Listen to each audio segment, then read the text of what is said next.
काही कुठल्या मल्टीव्हिटॅमिन्स जास्त घ्यायची गरज नाहीये, कुठल्या फॅन्सी अॅव्हॅकाडो काय आणि काय सगळे फूड्स येतात. हा, आपण अगदी घरगुती जे अन्न आहे आपलं त्याच्यातनं आपल्याला सगळे न्यूट्रियंट्स, मिनरल्स, व्हिटॅमिन सगळे मिळू शकतात आपल्याला, बरोबर. आता जसं की सांध्यांना आणि स्नायूंना 3-4 गोष्टींची गरज असते. त्यातलं एक सगळ्यात महत्वाचं असतं प्रोटीन, प्रथिने. सो प्रोटीन्स कशातनं मिळतात? साधी उडदाची डाळ, मुगाची डाळ, आपली मसूरची डाळ.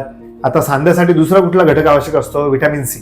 तुमचं तर सर्जरी झाली, पण ज्यांची सर्जरी पण नाही झाली आहे त्यांच्यासाठी पण सांधा नीट ठेवण्यासाठी प्रोटीनची गरज असते. तर प्रोटीन सगळ्या डाळींमधनं मिळतं, नट्स मधनं मिळतं. व्हिटॅमिन सी जे आहे ते आपण निंबू खाऊ शकतो डेली, आवळा खाऊ शकतो. काही वेगळ्या मेडिसिन आणायची विकत गरज नाहीये, वेगळ्या मल्टीव्हिटॅमिन खाण्याची गरज नाहीये. कॅल्शियम जे आहे ते दुधात, दह्यात प्रचंड प्रमाणात असतं. आपण फक्तच रोज पोळी, भाकरी, भात याच्यातच अडकलेलो असतो, त्याच्या बाहेर जात नाही.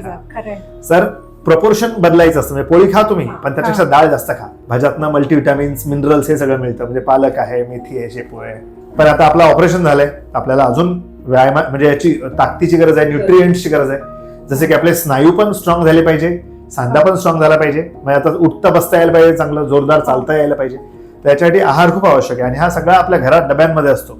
काही कुठल्या मल्टीव्हिटॅमिन्स जास्त घ्यायची गरज नाहीये, कुठल्या फॅन्सी अॅव्हॅकाडो काय आणि काय सगळे फूड्स येतात. हा, टोफू विफू. हा, आपल्याला भारतीय किंवा महाराष्ट्रीयन शरीराची सवय नाही आणि गरज नाही. आपल्या लहानपणापासून त्याची सवय पण नसते.